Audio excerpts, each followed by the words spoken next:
नमस्कार, आप देख रहे हैं न्यूज इंडिया टीवी 24। आपको बता दें, समाजवादी पार्टी के मजदूर संघ के राष्ट्रीय अध्यक्ष ने प्रेस वार्ता कर बताया कि समाजवादी पार्टी के मैन्युफैक्चर में इस बार आम जनता के लिए सारी योजनाएं राहत के लिए है और वही भाजपा की ओर निशान करते हुए बताया कि भाजपा पर बताने के लिए कुछ नहीं है और हमारे मैन्युफैक्चर का चर्चा उनके राष्ट्रीय अध्यक्ष व उनके प्रधानमंत्री भी चर्चा कर रहे हैं, जिसका लाभ हमें लोकसभा चुनाव में मिल रहा। हमारी सरकार बनती है तो हम जिस तरीके से भाजपा अपने नेताओं के मुकदमा को खत्म कर रही है, उसी तरीके से हम निर्दोष लोगों के मुकदमे खत्म करेंगे और वहीं 800 से अधिक पत्रकारों पर फर्जी मुकदमे लगाए हुए वह भी खत्म करने का प्रयास करेंगे।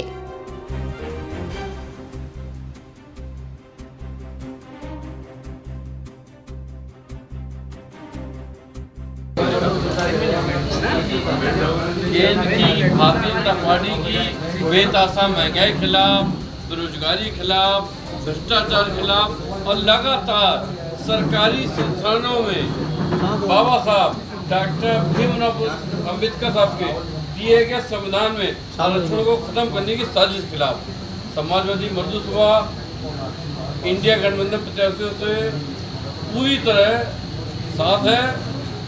भारतीय जनता पार्टी सरकार जा रही है, इंडिया गठबंधन सरकार आ रही है। इंडिया गठबंधन सरकार अपनी पहली कैबिनेट मीटिंग में देश की 33% महिलाओं को आरक्षण देने जा रही है। ये आरक्षण विधानसभा में होगा, लोकसभा में होगा, पार्लियामेंट्री फोर्स में होगा, पुलिस में होगा, राज्य सरकार और केंद्र सरकार में होगा। अग्निवीर योजना खत्म करके फिर से पुनः नियमबद्ध जिससे भर्ती होती थी वैसे होनी है। गरीब महिलाओं को 3000 रुपये मासिक पेंशन दी जाएगी। देश में फ्री लैपटॉप योजना चालू करके छात्र छात्राओं को फिर से एक बार लाभान्वित किया जाएगा ताकि वो और अच्छी तरह शिक्षा ले सकें। हमारे मजदूर भाइयों को प्रतिमाह 500 रुपये श्रमिक सम्मान निधि दी जाएगी।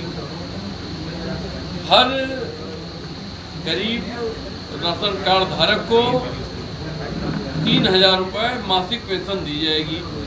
जो गेहूं आपको मिलता था उस गेहूं की जगह देश की उच्च कंपनी का आटा दिया जाएगा और यह प्लांट हर 10 किलोमीटर लगेगा, उससे हर मजदूर को रोजगार भी मिलेगा। उसके साथ साथ हमारी घर की महिलाएं और ज़्यादा देश दुनिया की कोशिश के इसीलिए 500 रुपये का इंटरनेट डाटा भी दिया जाएगा।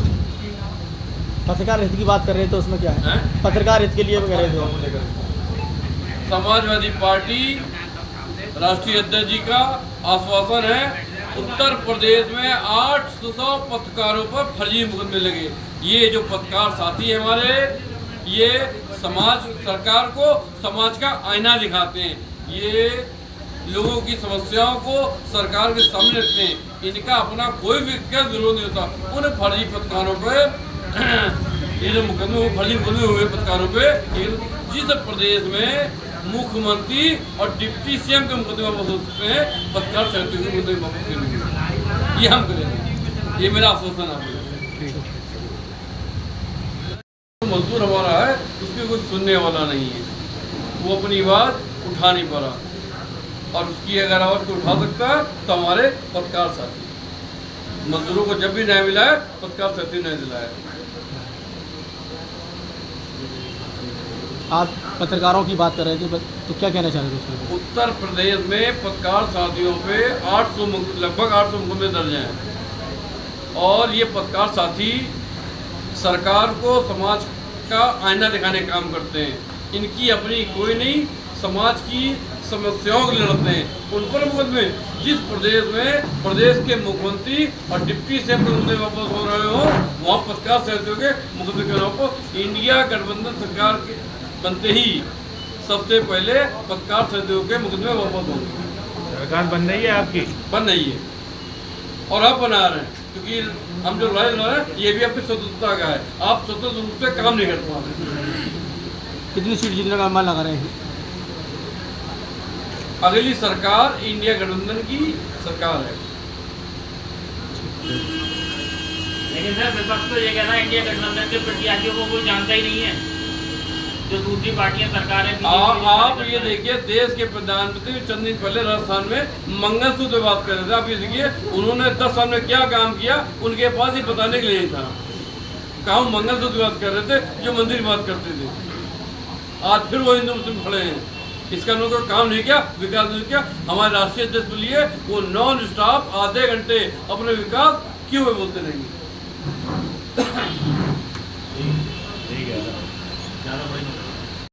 राष्ट्रीय अध्यक्ष श्री अखिलेश यादव जी आगरा सुरक्षित लोकसभा के प्रत्याशी सुरेशचंद्र करदम जी के लिए जीआईसी ग्राउंड पर एक विशाल जनसभा का आयोजन उनके लिए हो रहा है और राष्ट्रीय अध्यक्ष जी करीब हमारे बीच में 2 बजे करीब वहाँ पधार चुके होंगे।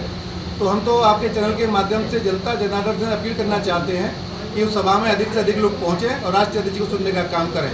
आज हमारे बीच में उसी संदर्भ में मजदूर सभा के राष्ट्रीय अध्यक्ष भाई राहुल निगम भारती जी यहाँ हमारे बीच में मौजूद हैं। हमारी समाजवादी पार्टी के जिलाध्यक्ष आदरणीय श्री कृष्ण वर्मा जी मौजूद हैं और आपको भरोसा विश्वास दिलाते हैं अगर यहाँ की जनता ने हमारे प्रत्याशी सुरेशचंद्र करदम जी को जिताकर लोकसभा भेजने का काम किया, यहाँ की जो मूलभूत समस्या हैं उनका निदान करने का काम हमारे प्रत्याशी सुरेशचंद्र करदम जी करेंगे।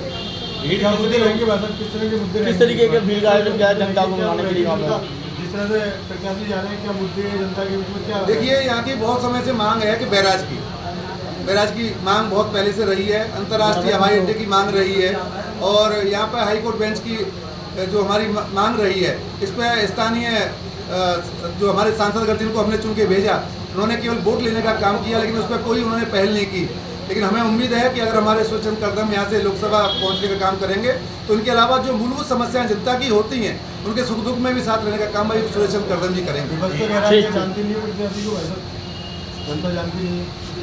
देखिए, मैं ये जरूर जान सकता हूँ कि हमारे प्रत्याशी को समय कम मिला है लेकिन जब से उन्हें टिकट फाइनल हुई है तभी से लेकर आज तक वो दिन रात जनता के बीच में पहुँचने का काम कर रहे हैं और राष्ट्रीय अध्यक्ष अखिलेश यादव जी और हमारे गठबंधन के अन्य साथी राहुल गांधी जी का जो उनका प्रचार प्रसार और उनका जो लेके साथ चल रहे हैं उनको बताने का काम कर रहे हैं कि मैं उनका प्रत्याशी हूँ और मुखौटा वो हो सकते हैं, मैं उनके बीच में पहुँचने का काम कर रहा हूँ। निश्चित तौर पर जनता यहाँ की जो महंगाई से बेरोजगारी से त्रस्त है इस बार अपना मन बदलने का व्याकुल है और आगामी 7 मई को आगरा लोकसभा और आगरा 19 लोकसभा से गठबंधन के प्रत्याशियों को जिताकर लोकसभा भेजने का काम करेंगे। भीड़ कितनी होगी उस दिन अखिलेश जी की सभा में? हमें उम्मीद है, जो हमारी उम्मीद है उससे ज़्यादा आम जनता उसमें जनसभा में आने के लिए आतुर है और हम लोग आज माननीय सुमन जी के यहाँ पे भी हमारे कार्यकर्ताओं ने एक मीटिंग की है, उसमें जिम्मेदारी भी हम लोगों को दी गई है कि आप लोग जनता के बीच में जाइए और उन्हें बताइए कि राष्ट्रीय अध्यक्ष जी आपके बीच में आगरा आ रहे हैं, जिससे जनता अधिक से अधिक पहुंचे और उनकी बात को सुने और क्षेत्र में जाकर बताए कि हमारे दोनों ही प्रत्याशी बहुत मजबूत प्रत्याशी हैं,